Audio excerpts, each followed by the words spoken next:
সম্রাট আব্রাহা যখন আল্লাহর ঘর ভাঙ্গার জন্য হস্তি বাহিনী নিয়ে যখন রওনা দিয়েছে, প্রথমে সে ওই মক্কার কুরাইশদের বেশ কিছু সম্পদ অপহরণ করে নিয়ে চলে গেল।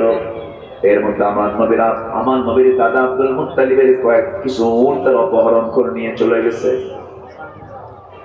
সম্রাট আব্রাহার লোকজন এসে বলল, তোমাদের ঘর, তোমাদের কাবা আমরা ভাঙতে এসেছি, তোমাদের কি প্রস্তুতি আছে? তোমরা সামনে দাঁড়িয়ে যাও এটাকে মোকাবেলা করার জন্য। আব্দুল মুত্তালিব যখন এই কথা শুনলেন, আব্দুল মুত্তালিব সঙ্গে সঙ্গে বলে ফেললেন, ও সম্রাট আব্রাহার লোকজন, তোমরা আমাদের ঘর ভাঙার জন্য আসো নাই, তোমরা আল্লাহর ঘরকে ভাঙার জন্য চিন্তা করছো। এটা আমরা কখনো আমাদের ঘর মনে করি না। এটা কার ঘর? আল্লাহর ঘর। আল্লাহর ঘর ভাঙতে আসছো, ভালো কথা, আমাদের এটা নিয়ে কোনো টেনশন নাই। কি টেনশন বলো? আব্দুল মুত্তালিব বলছে, আমার যে উটগুলো তোমরা অপহরণ করেছো উটগুলো ফেরত দিয়ে দাও। উটের মালিক আমি, উটের টেনশন আমার, আর কাবা ঘরটার টেনশনও তার। আমার আল্লাহ এই কাবা ঘর হেফাজত করবে।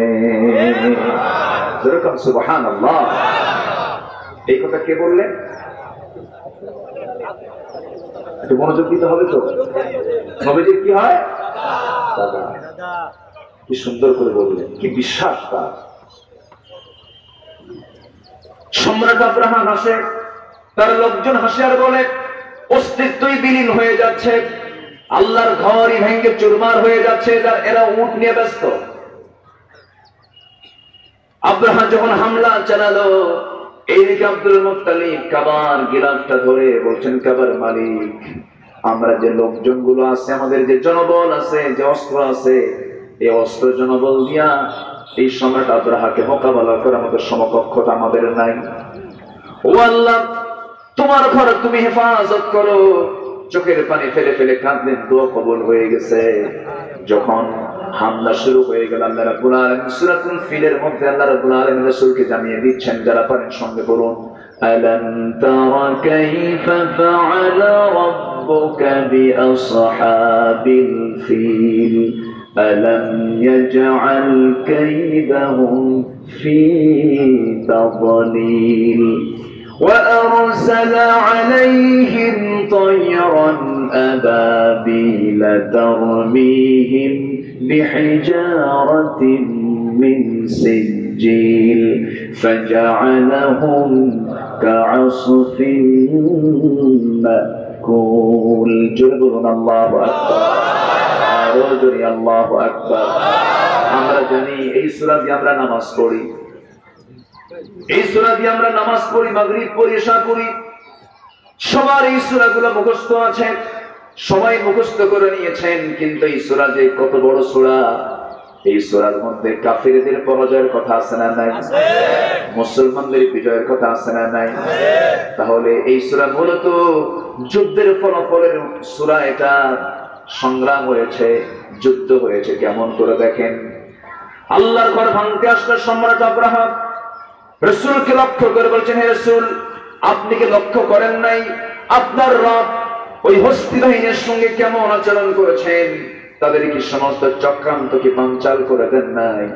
এবং তাদেরকে মোকাবেলা করার জন্য তার পক্ষ থেকে আবাবিল নামক জঙ্গি বিমান পাঠিয়ে দিয়েছেন, যুদ্ধ বিমান পাঠিয়ে দিয়েছেন। তাহলে বিমানটার নাম কি বলেন? বলেন বলেন বলেন বলেন। বিমানটার নাম? আচ্ছা, তাহলে বিমান হামলা এটা কি আজকে না আরো আগে? আরো আগে। আমরা শুধু সূরা ফিল দিয়ে নামাজি পড়ি, অথচ সূরা ফিল আল্লাহ তাআলা বিমান হামলার কথা বলেছেন। এই বিমান কোন প্যাসেঞ্জার বহন করেনি, এটা যুদ্ধ বিমান। কি বিমান? বিমানে মানুষ হজে যায়, বিমানে চড়ে যায়, এটা হলো প্যাসেঞ্জার বিমান, সেখানে মানুষ বহন করা হয়। কিন্তু এই আবাবিল নামক বিমানে কোন প্যাসেঞ্জার ছিল না, এটা হলো যুদ্ধ বিমান, যাতে সরবরাহ করা হয়েছে, বহন করা হয়েছে বোমা। কি কি কি কি কি কি সংগ্রহ কি বহন করা হয়েছে? বোমার নাম মনে হয় বাদ করছে, বোমার নাম বাদ করেন। আল্লাহ রাব্বুল আলামিন বলেন, সে আবাবিল নামক যুদ্ধ বিমান পাঠায়া দিয়েছি, এবং যার মধ্যে সিজ্জিল নামক বোমা ছিল, সেই সিজ্জিল বোমাটা সেখান থেকে নিক্ষেপ করা হলো। বোমাকে নিচ থেকে মারে না উপর থেকে মারে? এই উপর থেকে মারার পদ্ধতি কোরআনে আছে না নাই বলেন? তাহলে বোমা কেমনে মারতে হয়, ক্ষেপণাস্ত্র কেমনে মারতে হয়, বিমান হামলা কেমনে করতে হয়, সব কিছু আজ থেকে ১৫০০ বছর আগে রাসূলকে কে জানায় দিলেন? আল্লাহ জানায় দিলেন। এরপরে কি হলো, যখন আবাবিল ওই সিজ্জিল নামক বোমা যখন সেখান থেকে মারা শুরু করে দিল, সিজ্জিল বোমা যখন তাদের মাথার উপরে পড়লো, সেই ছোট্ট মটর দানার চেয়েও, সরিষার দানার চেয়েও ছোট ক্ষুদ্রতর মাথা দিয়ে ঢুকি পিছন দিয়ে বের হয়ে ৭ তাবক জমিন পর্যন্ত পৌঁছে গেল। আল্লাহ বলছেন এরপর আমি তাদেরকে চিবানো বসির ন্যায়, চিবানো বসি মানে এখানে গ্রামীণ জীবনের লোকজন বেশি, দেখবেন একটা গাভী যখন ঘাসটা মুখের মধ্যে নাই, চাবায় চাবায় চাবায়, এটাকে বলে ব্যাকুল, ব্যাকুল, চিবানো বসি। চিবায়া চিবায়া ওই ঘাসের যে অবস্থাটা হয়, ওই ঘাস দেখতে যেমন মনে হয়, মহান রব্বুল আলামিন বলছেন যারা আমার ঘর ভাঙতে এসেছিল আমি তাদেরকে চিবানো বসির নাই, আমি তাদেরকে শেষ করে দিয়েছি। সে আল্লাহ তো নাই, আসতে বলুন, সে আল্লাহ আছে না নাই? বাইতুল আকসাকে নিয়ে যারা ষড়যন্ত্র করছে, এদের ধ্বংসের সময় আসতেছে সামনে, ইনশাআল্লাহ বলেন। আমার দেশে একটা পক্ষ আছে হামাসকে গালি দেয়, বলে হামাস কি দরকার ছিল ইসরায়েলকে হামলা করা? দেখেন কথা সাইড দেখছে। ৭৪ বছর ধরে, যুগের পর যুগ ধরে আমার মা বোনদেরকে, ফিলিস্তিনি মুজাহিদ মা বোনদেরকে পাখির বাচ্চার মতো গুলি করে মারতেছে, নিয়মিত হত্যা করছে, শহীদ করে দিচ্ছে। ওই দিকে কোনো বক্তব্য নাই, বরঞ্চ বলতেছে হামলা নাকি ভুল হয়েছে। সম্মানিত ভাইয়েরা, আমার বিশ্বাস today and tomorrow, today and tomorrow গোটা পৃথিবীর নেতৃত্ব অবশ্যই মুসলমানদের হাতে চলে আসবে। করে বলি ইনশাআল্লাহ। এটার জন্য সবার আগে প্রস্তুত দরকার হলো, সব প্রস্তুতের আগে প্রস্তুতি হলো ঈমানের প্রস্তুতি। কিসের প্রস্তুতি? কুসাদ হয়ে ঝরছে বারংবার বালাগাল উলা বিকামালিহি কাশাফাত তুজা বিজামালিহি حسنت جميع خصاله سلوا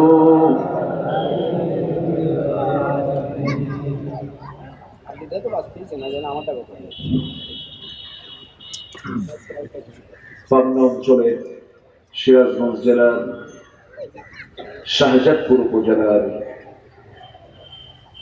চরবেকান্দি কবরস্থান মাহফিল ইন্তেজামী কমিটি কর্তৃক আয়োজিত দ্বিতীয় বার্ষিকী তাফসীরুল কুরআন মাহফিল, ৭ দিনের শ্রেষ্ঠ দিন জুমার দিন অনুষ্ঠিত। দিনের বেলা আয়োজিত আজকের মহতী মাহফিলের সম্মানিত সুযোগ্য সভাপতি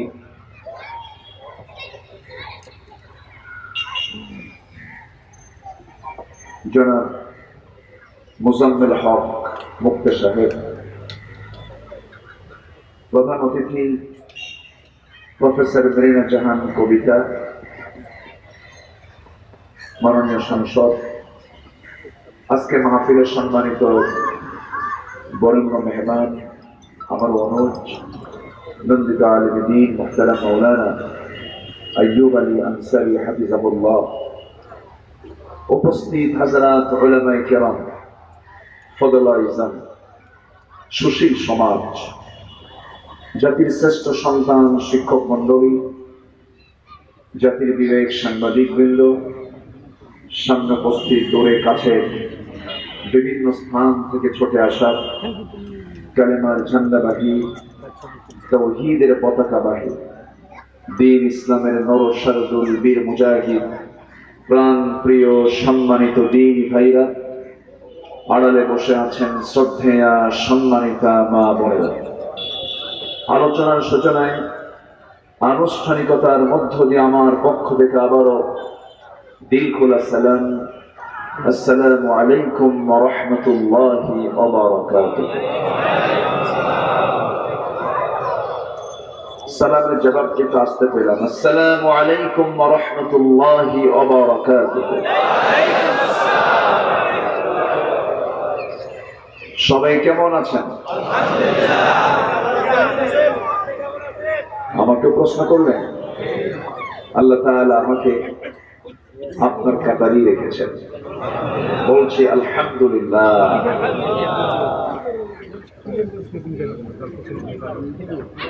সাত দিনের শ্রেষ্ঠ দিন হলো জুমার দিন। সেই জুমার দিনের শ্রেষ্ঠ মুহূর্ত হলো আসর। আসর থেকে মাগরিব, এমন একটি টাইমে বান্দা যা চায় আল্লাহ তাই কবুল করে নেয়। জুমার দিনের একটা বিশেষ বরকত আল্লাহ তাআলা দিয়েছেন। কিন্তু দুঃখজনক হলো সত্য, জুমার দিন আমার দেশে আকাম কুকাম কম হয় না, বেশি হয়? বেশি হয়। ঘোরাফেরা, পাইসারি, শিশু পার্কে শিশু যায় না, শিশুর মা যায়।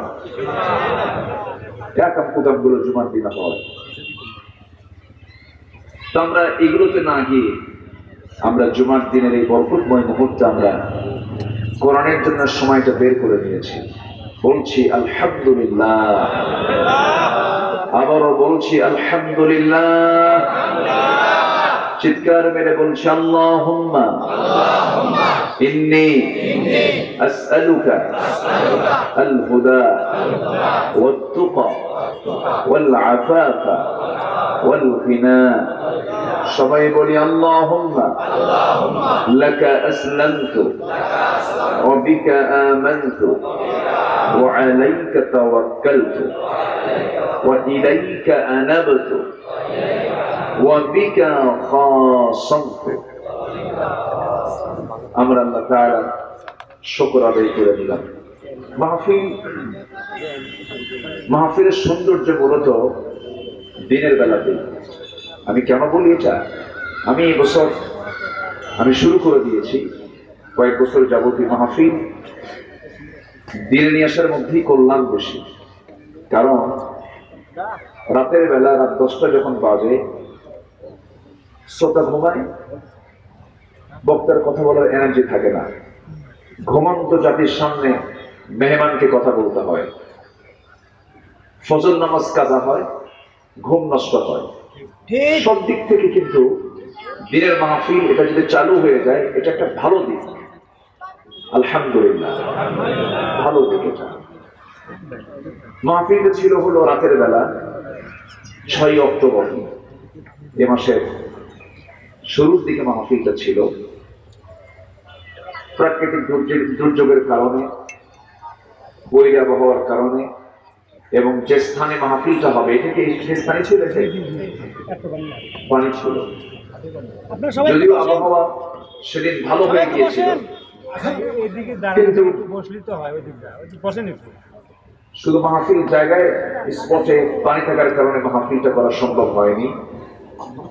এরপর আমি সে নির্দিষ্ট ডেট তো চলেই গেল, ডেট বের করা তো খুব কঠিন কাজ। তো বললাম জুমার দিন আমার জুমার খুতবা থাকে ঢাকায়, গত জুম্মা আমি ঢাকাতেই পড়িয়েছি। বললাম জুমার খুতবা অন্তত এক জুম্মা মিস করে হলেও দেখেন তো দিনের বেলা পারা যায় কিনা। তো আমি এসে দেখি তো এখন রাতের চেয়ে দিনই ভালো হয়ে গেছে।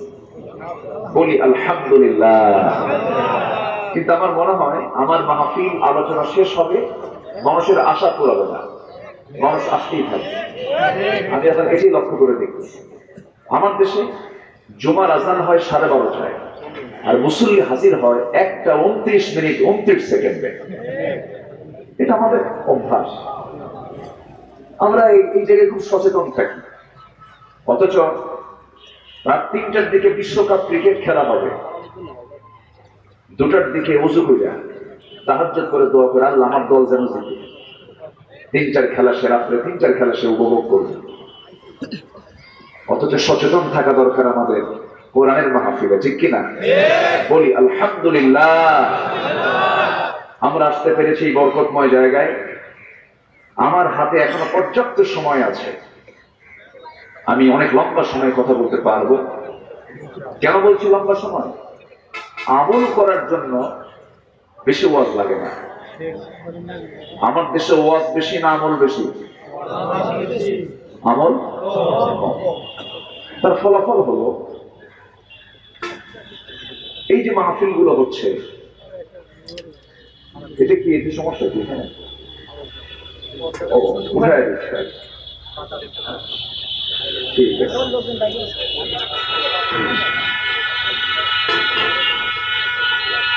আমার দিকে তাকান। ফলাফল হলো মাহফিল আগের চাইতে এখন কম না বেশি? মসজিদ কম না বেশি? মাদ্রাসা কম না বেশি? দাড়িওয়ালা টুপিওয়ালা আগের চেয়ে কমছে না বাড়ছে? সমাজে সুদ ঘুষের পরিমাণ মনে হয় নাই, কমছে না বাড়ছে? তাহলে সবই যদি ঊর্ধ্বমুখী হয় এটা লক্ষণ খারাপ। খারাপ তো বন্ধ হওয়া দরকার, ভালো চালু হওয়া দরকার। ভালো চালু আর বন্ধ হবে বন্ধ। বন্ধ হবে কি? বন্ধ। কিন্তু বন্ধ তো বন্ধ হয়নি, ওগুলো চলছে ধুমধাম। অথচ আল্লাহ রাব্বুল আলামিন বলেন তাআওয়ানু আলাল বিররি ওয়াত তাকওয়া ওয়া লা তাআওয়ানু আলাল ইসমি ওয়াল উদওয়ান। তোমরা পরস্পরের ভালো কাজে, পুণ্য কাজে তোমরা সহযোগিতা করো, এবং যেগুলো পাপের কাজ সেই সমস্ত পাপের কাজ পরস্পরে তোমরা বন্ধ করো, সহযোগিতা করতে যেও না। কার কথা? আসতে বলবেন না, কার কথা? আল্লাহর কথা। সেই সমস্ত সোনালী সমাজ, সেই সমস্ত আদর্শ সমাজ, যে সমাজে ভালো কাজ করা গুলো সহজ হয়ে যাবে, মন্দ কাজ করা খুব কঠিন হয়ে যাবে। কিন্তু দুঃখজনক হলো সত্য, আমার দেশে আজকে ভালো কাজ করা কঠিন না মন্দ কাজ করা কঠিন? ভালো কাজ করা কঠিন, মন্দ কাজ করা সহজ। ধরুন বিয়ে করবে যুবক, বাড়ির বাপ পর্যন্ত কয় কিসের বিয়ে রে, তো নিজের পায়ে আগে দাঁড়া।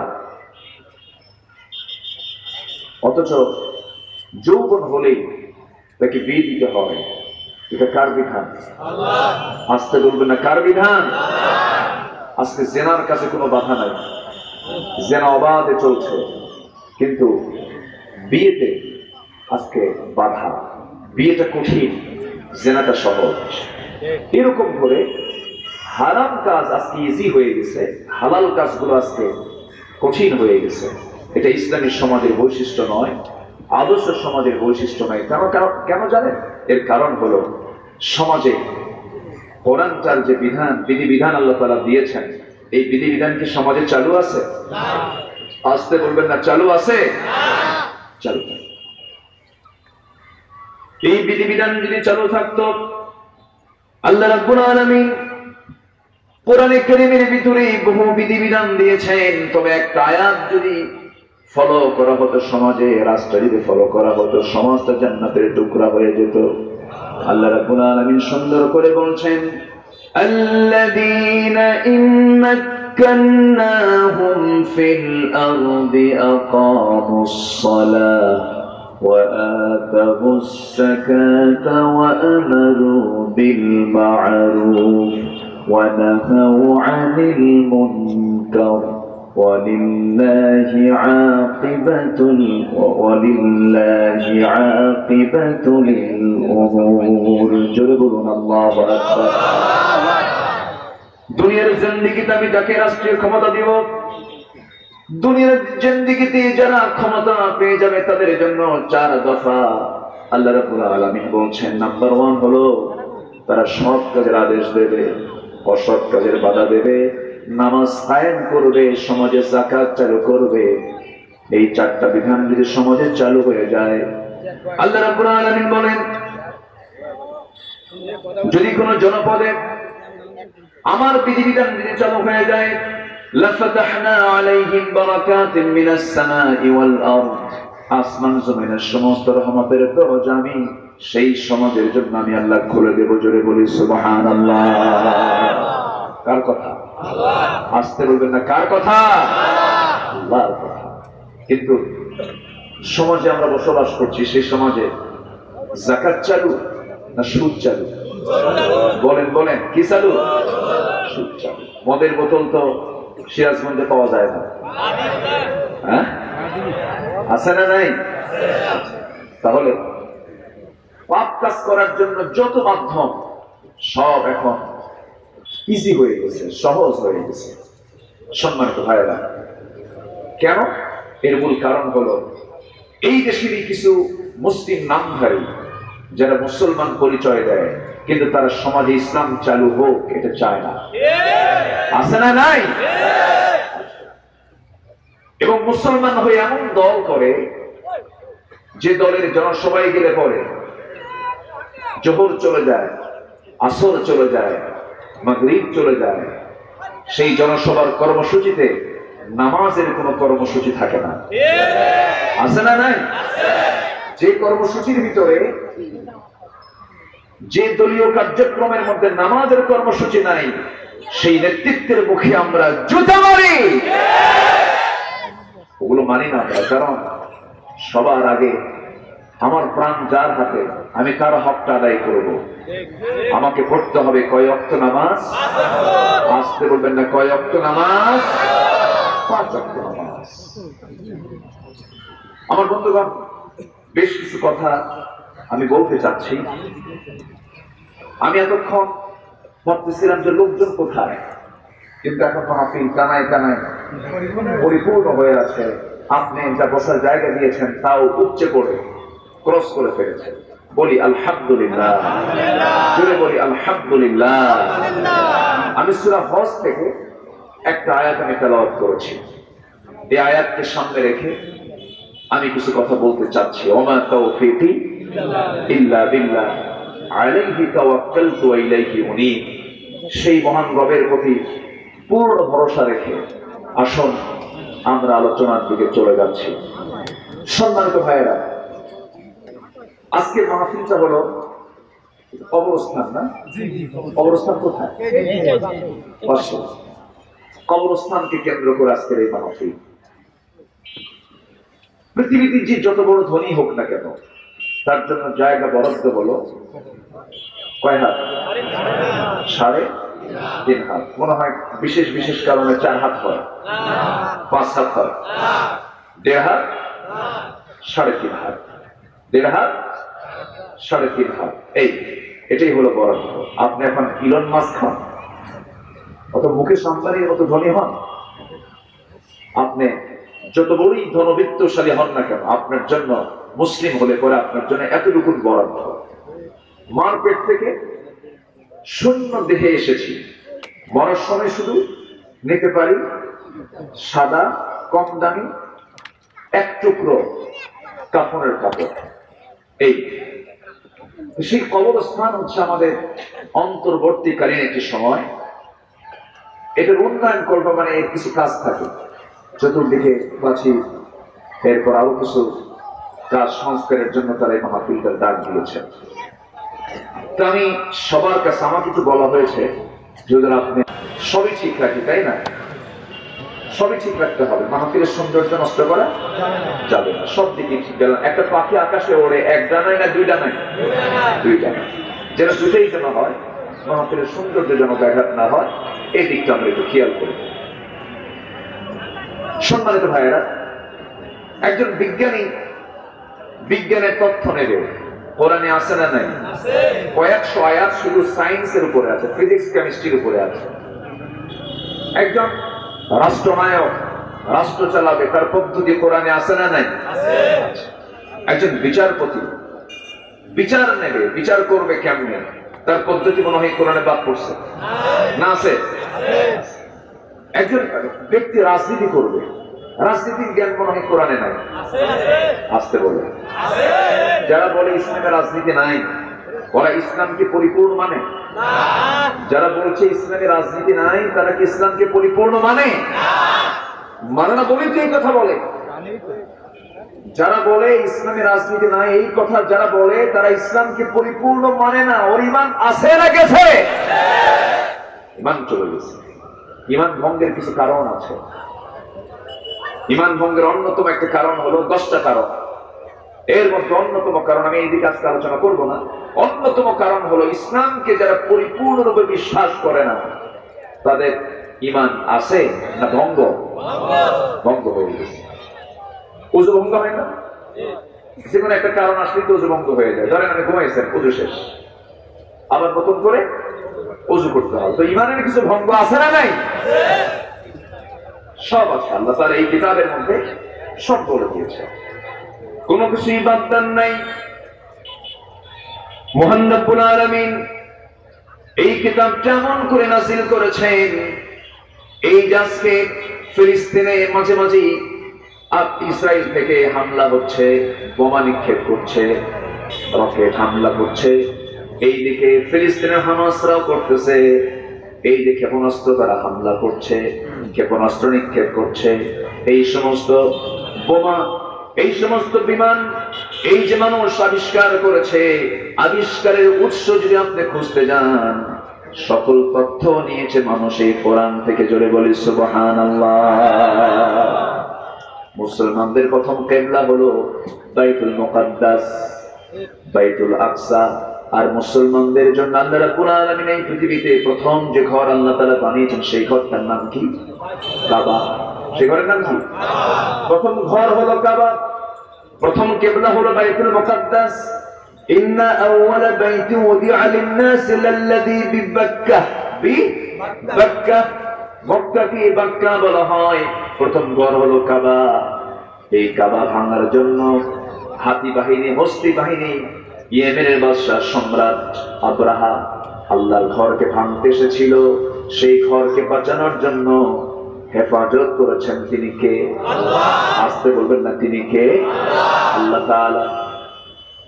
সম্রাট আব্রাহা যখন আল্লাহর ঘর ভাঙার জন্য হস্তি বাহিনী নিয়ে যখন রওনা দিয়েছে, প্রথমে সে ওই মক্কার কুরাইশদের বেশ কিছু সম্পদ তারা অপহরণ করে নিয়ে চলে গেল। এর মধ্যে আমার নবীর দাদা আব্দুল মুত্তালিবের কয়েক কিছু উট তারা অপহরণ করে নিয়ে চলে গেছে।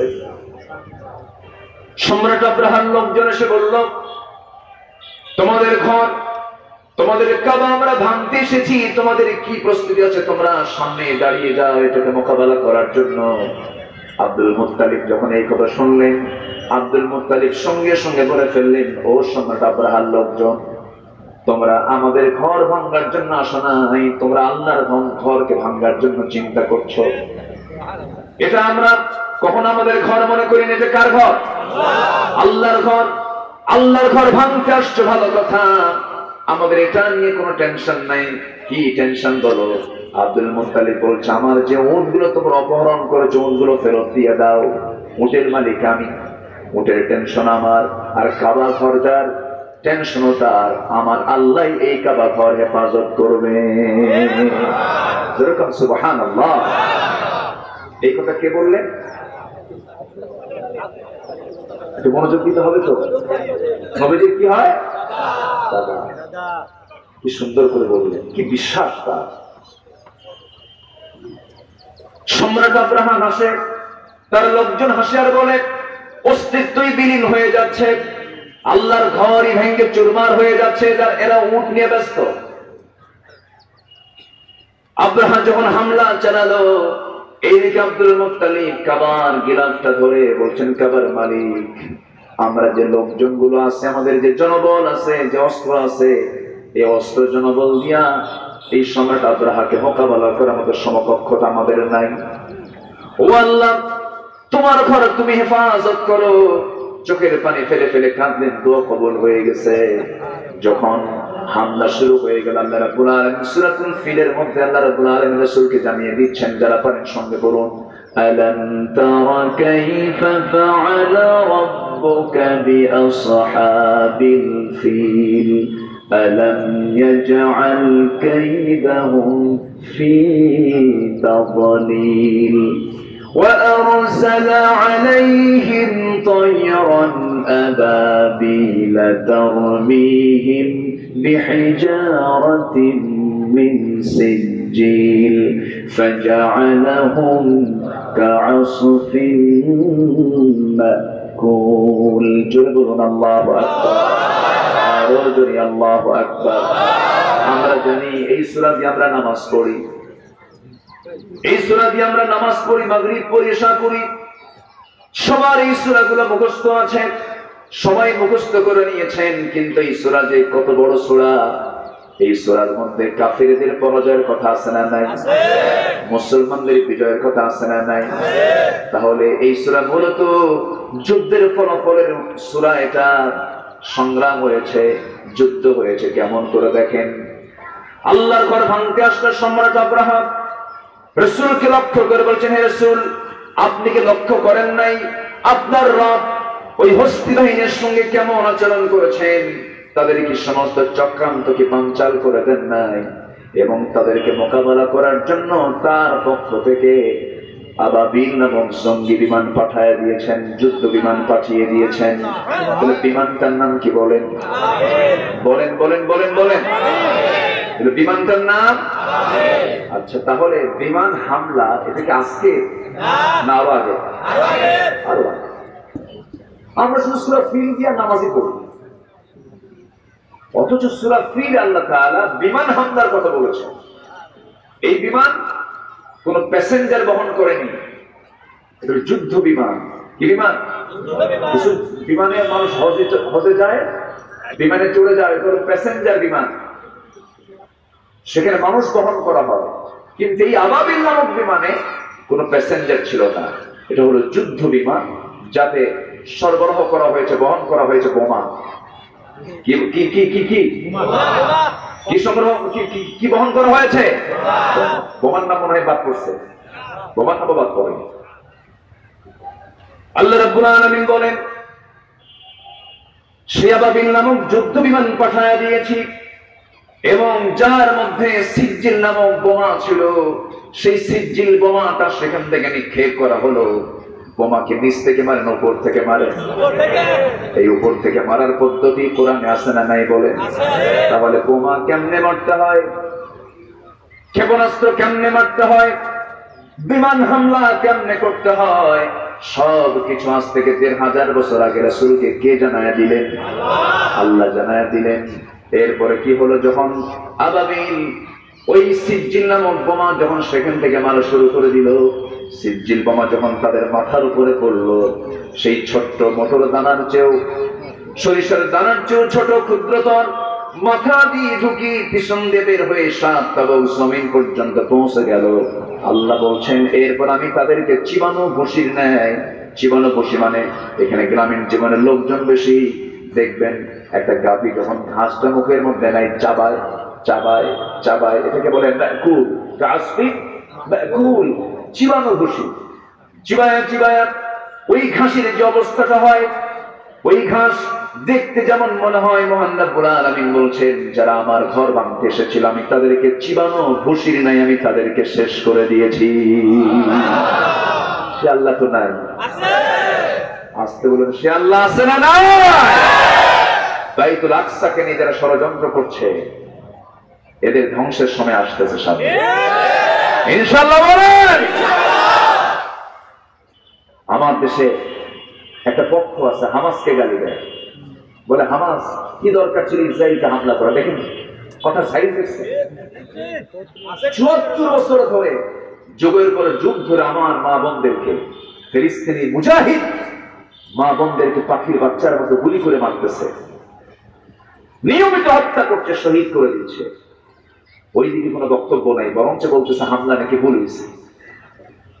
সম্মানিত ভাইয়েরা, আমার বিশ্বাস today and tomorrow, today and tomorrow গোটা পৃথিবীর নেতৃত্ব অবশ্যই মুসলমানদের হাতে চলে আসবে। জোরে বলি ইনশাআল্লাহ। এটার জন্য সবার আগে প্রস্তুত দরকার হলো, সব প্রস্তুতের আগে প্রস্তুতি হলো ইমানের প্রস্তুতি। কিসের প্রস্তুতি?